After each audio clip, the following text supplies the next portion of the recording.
Whew, that was an intense 4 days I've just had. All these videos I've made about going into the void, knowing the void very well. What do I mean by the void? It's when your ego cracks again. This is just my attempt at explaining it. I'm not, I'm just doing my best.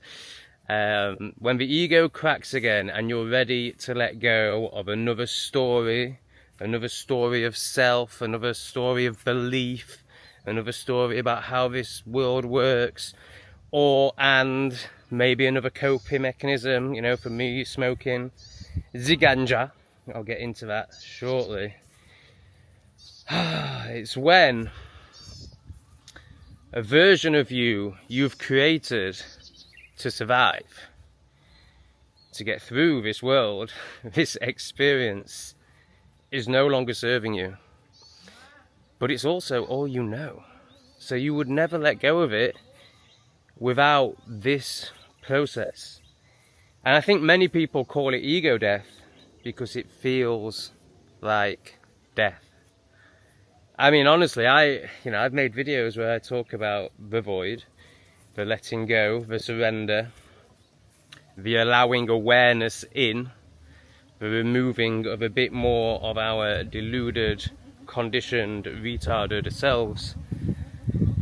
I've spoken about it with arrogance, with like, oh, it's for me, I'm in and I'm out, it's never more than a 12-hour process anymore. And that's felt true when I said it. And then I've just had 4 days of not wanting to partake in life at all. And on day 3, it really felt like I couldn't do it anymore. Like it was never going to end. Like this, it's just amazing. Like every time I go through this process, I always come out the other side more present. A little bit less of my silly stories, my conditioned self, everything that I've already mentioned. I'm more present, I'm wiser, for want of a better word. But that's not really it, because it's not about knowing, it's about letting go of the knowing. Just more surrendered, more present, more open, more loving, more trusting. Trusting, that's a really big one. Yeah. Every time. And obviously to do this, because we're so not used to letting go, we're so not used to being open, we're so addicted to being right, or this is my belief, or this is the way it is. I never, this concept was completely alien to me. And I would have to, do a plant medicine, drink ayahuasca, go to a peyote ceremony, dance with the fungi to go through this process. Because I would, my ego was just too strong. My coping mechanisms, my delusions were just so strong that I had to have the aid of an external factor to even go there, to even grasp this concept or be taken to this place. Now it seems I don't need that anymore, but I still don't want to do it. Of course I don't want to feel like I'm dying. I think I missed out, on day 3 I went into stories of I'm gonna end this, and whenever I go into those stories, it is just a story. It didn't used to be. There was definitely a time where I felt like I wanted, to be totally honest, even this time, I felt like I wanted to act on it. And where I go there, when I'm really in that place of believing that this is it, this is never going to end, I've just been kidding myself my whole life, I definitely need to end it. I go to then what? What happens then? Because I know that this life isn't just a coincidence. I know this life isn't just darkness, darkness again. I know there's more.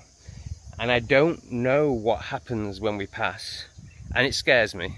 And it scares me even more to think that I could pass like that. And I go to an assumption, maybe a story, that I wouldn't necessarily leave this plane. You know, I feel like I would end it, and let's just call it the soul, my energetic self would leave the body, then turn around and look at the body and be like, oh, I needed that. Now I've got to do the next however long without that.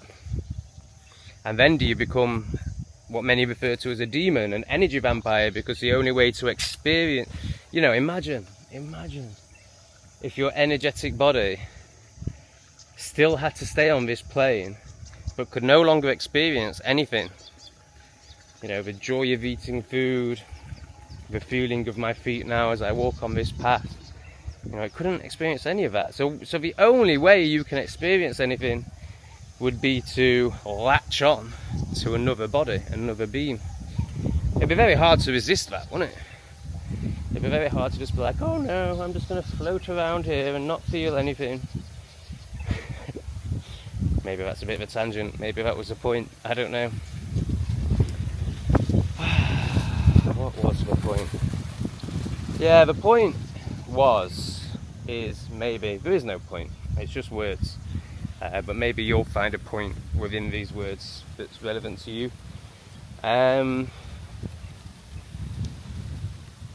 know, when you're in your darkest periods, it is here for you. And I know that, you know, I can understand that will be really triggering to somebody who's been in it for a long time, or, you know, hasn't really experienced this concept. So, for example, when I was in my 20s, 30s, you know, I just classed it as depression, and it would go on for ages. I mean, I was always up and down, but, you know, I didn't understand this process. I didn't understand what was happening. I didn't understand surrendering. So I would just, you know, use words like bipolar and just be totally disempowered and not know what's happening here. So if you are in a dark time, you know, can you ask yourself, like, what it is you need to let go of? What it is you're hanging on to that no longer serves you? Hello.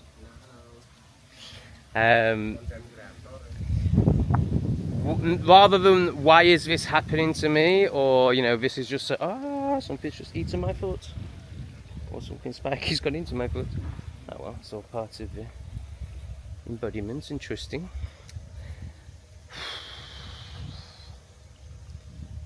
You know, rather than why is this happening to me, or this is hopeless, you know, what is this here to help me let go of? What pattern am I holding on to that just doesn't serve me, that is keeping me small, that is keeping me trapped?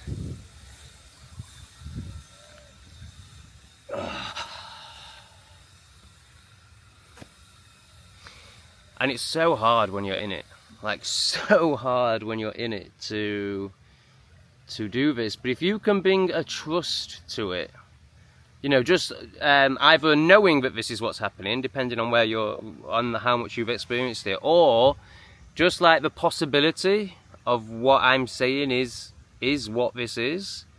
You know, if you can just bring that possibility to it, that awareness, that space, which is so hard when you're in it, but just bringing the space from it and you. I don't know if that will resonate, I'm sure it will with some of you, but you know, essentially the observer, like observing it rather than always being in it. And you won't, you know, you won't just suddenly like, oh, I'm the observer now, there's Tom or you, and I'm detached from that, but you might get glimpses of it. You know, obviously it starts with just glimpses, and if you can start to bring that, then this depression, you know, this lifelong affliction suddenly becomes a process that's here to serve you rather than destroy you. And you will start to see on the other side, you know, you have to go into your darkness and fully experience the darkness to experience the light. So every time I come out of these processes, you know, I feel so much lighter. I feel so much more present, so much more free, I think I've said all that, so much more trusting. And there were quite a few aspects to this. I mean, essentially, it's always fear. It's always fear. Like, we're so conditioned to be in fear. And that can show up as, like, I'm going to conquer the world, you know? That can show up as what many in society would see as positive things. Having a good job, status, career. You know, it's all a safety mechanism. It's all... And whilst obviously there's positives to that, I'm not saying, like... you shouldn't try and strive for a decent career, but also I am. Because what is that covering up? And where does it come from? Like, do you really want to be a lawyer?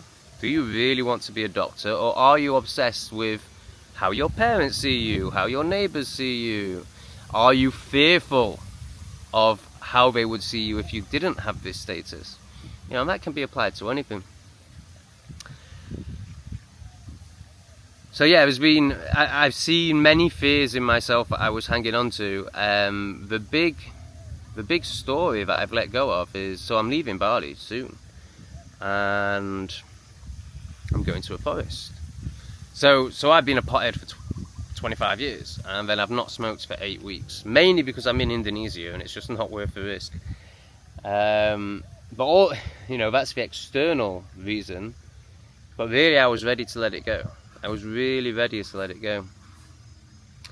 And I've had this story certainly for the last 2 weeks, that like as soon as I leave Indonesia, I'm going to smoke again.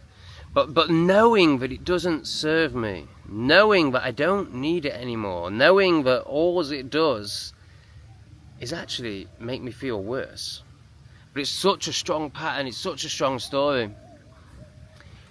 And last night I watched a lad called Callum, who is so inspiring, like 22 and really doing the work and really sharing. This is his channel.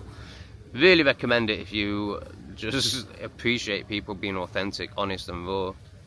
And he's fucking wise for his age, man. Like, this guy is gonna do stuff. And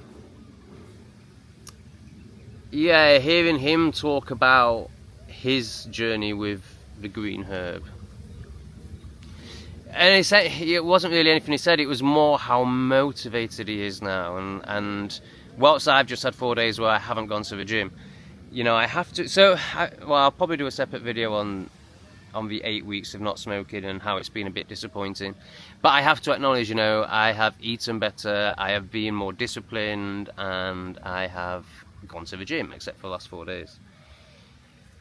And just seeing him, and how dedicated he is to his, you know, personal growth, and it, for me, because I'm very dedicated to that. What it was that inspired me was how dedicated he was to eating good food and working out, which is something that I have never maintained in my life. Like, I've had periods of it, and it feels like it's going to last forever when I'm doing it, and then it just falls apart. And just seeing that dedication, and to be honest, seeing his body and being like, fucking hell, like, you know, you can see that dedication paying off. And obviously it's much more than just the physical, but, you know, I've always dreamed of having a six-pack. I've always dreamed of, again, it is much more than the physical, but there is that physical element to it. And I've always stopped just before, like, I'm about to see results. And, yeah, really inspiring. So I've come out of it thinking, you know, I'm not gonna go back to smoking. Like, I'm just not gonna do that, because it's what that opens up. You know, it brings in junk food, it brings in lethargy, no desire to train at all, and beating of the old worm, which I've been doing a little bit anyway, but it brings it in massively. Like, it just opens up all those doors. And then there's a couple of other things that I've really let go of in this period, which I probably will talk about, but right now it feels a bit raw. Alright, that's that video. Maybe I'll do another one about smoking. But yeah, check out Callum's channel, man. He's only started quite recently. He's only got 126 subscribers. But he's great. He's really great. Alright, big love. Thanks for watching. Thanks for being here to the end.